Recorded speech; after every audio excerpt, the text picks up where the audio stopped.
आज हम बात करेंगे 1 मिनट प्राणायाम करने से हमारा शरीर बहुत ज्यादा तंदुरुस्त, बहुत ज्यादा निरोग, एकदम निरोग और फौलाद से भी ज्यादा स्ट्रांग, हमारा मसल पावर, हमारा नर्वस सिस्टम, हमारे जॉइंट्स, हमारी बोन्स, सब कुछ बहुत बहुत स्ट्रांग, हमारे 9 के 9 ग्लैंड्स प्रॉपरली सिक्रीट करना शुरू कर देंगे। हमारा जितना भी नर्वस सिस्टम है, हमारे ब्रेन के न्यूरॉन्स एक्टिवेट हो जाएंगे।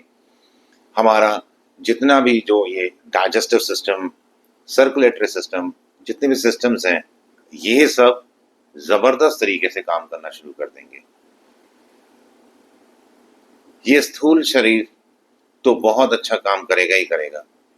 हमारे 5 शरीर होते हैं, अन्नमय, प्राणमय, मनोमय, विज्ञानमय, आनंदमय। पांचों शरीर बहुत ज्यादा तंदुरुस्त हो जाएंगे और तुरीय अवस्था में हमारी स्थिति होगी सिर्फ 1 मिनट प्राणायाम करने से। स्वामी राममूर्ति बहुत बड़े पहलवान हो गए। हमारी जो आज हम हिस्ट्री पढ़ रहे हैं डिस्टॉर्टेड है, सारी इतिहास जो हम पढ़ रहे हैं ये सब बदल गया है। लोगों ने अपने अनुसार इसको बदल दिया है।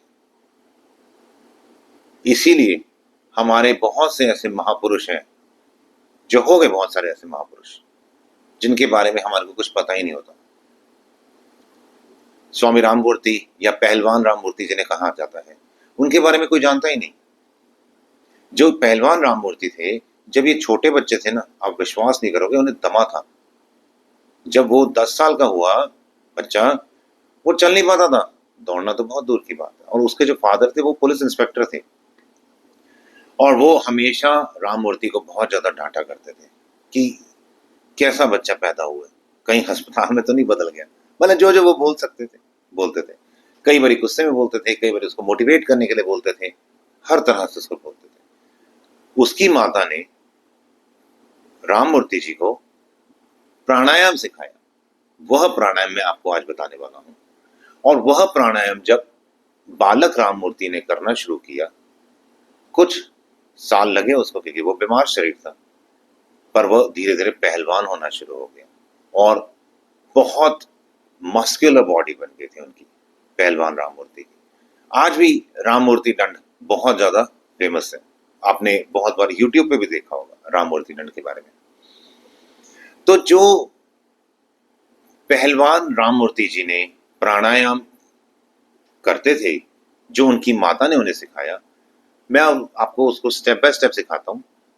श्वास को अंदर भरा, सिंपली श्वास को अंदर भरा और मानो आप 30 सेकंड्स तक उसे रोक सकते हैं सहजता से, फोर्सफुली कभी नहीं रोकना। 30 सेकंड तक रोक लिया, अब उसके बाद छोड़ दिया हमने।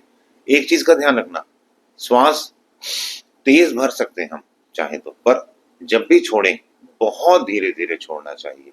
हालांकि ऐसा एक प्रिंसिपल भी है कि जितनी देर में हम श्वास को अंदर भरते हैं ना, उससे डबल स्पीड से श्वास को बाहर छोड़ना चाहिए। मानो 5 सेकंड में हम सांस को अंदर भरते हैं तो 10 सेकंड में हमें सांस को बाहर छोड़ना चाहिए मिनिमम। तो मानो अब हमने 30 सेकंड के लिए सांस को रोका, सांस को बाहर छोड़ दिया, नॉर्मल अब सांस लेने शुरू कर दिया, आधा 1 मिनट। फिर उसके बाद दोबारा सांस भरो, अथवा अब श्वास को बाहर छोड़ दो।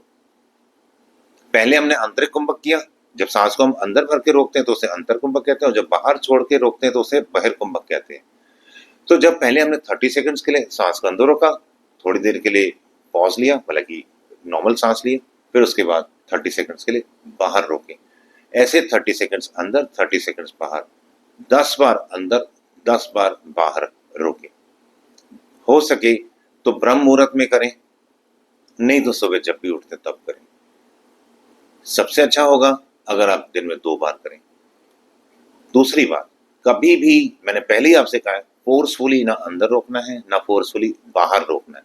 मैंने आपसे 30 सेकंड्स कहा है, अगर आपकी क्षमता 15 सेकंड की है तो आप 15 सेकंड से स्टार्ट करें, 10 सेकंड की तो 10 सेकंड से स्टार्ट करें, 5 सेकंड की तो 5 से स्टार्ट करें। हर किसी की क्षमता अलग अलग होती है। उसी प्रकार चाहे आंतर कुंभक है चाहे बाहर कुंभक है, और इसको आप बस करते रहें। 10 प्राणायाम अंतरकुंभक के, 10 बहिर्कुंभक के। धीरे धीरे समय अपने आप, जो होल्ड टाइम है वो अपने आप बढ़ना शुरू हो जाएगा। 2 से 3 महीने में आमतौर पर व्यक्ति 1 से 1.5 मिनट 2 मिनट तक रोकना शुरू कर देता है। 1 मिनट अंदर 1 मिनट बाहर, या 1.5 मिनट अंदर 1.5 मिनट बाहर। जब हम 10 प्राणायाम 1-1.5 मिनट अथवा 2 मिनट अंदर रोके और 1-1.5-2 मिनट बाहर रोके, केवली कुंभक की सिद्धि होनी शुरू हो जाती है। शरीर बलशाली हो जाता है। जो डॉक्टर्स कहते हैं ना, जो साइंटिस्ट कहते हैं कि पुराने से पुराना कोई जेनेटिक रोग है, जेनेटिक जो डिजीजेस होती है ना, कॉन्जेनाइटल जेनेटिक डिजीजेस, उसकी भी जड़ें धीरे धीरे वीक पड़नी शुरू हो जाती हैं और हमें उन प्रॉब्लम्स में भी लाभ होना शुरू हो जाता है। मैंने मल्टीपल स्क्लेरोसिस और हार्ट डिजीजेस और पैरालिसिस में बहुत अच्छे रिजल्ट्स देखे, और एक पे नहीं, बहुतों को मैंने करवाया। इनफैक्ट आज भी करवाता हूँ बहुतों को। अब आपके द्वारा भी बहुत कुछ होगा, पर पर्सनली भी मेरे पास लोग आते हैं और मैं उन्हें करवाता हूँ। बहुत बहुत लाभ होता है। आप ये करके देखें, जीवन का आनंद आना शुरू हो जाएगा। जय श्री राम।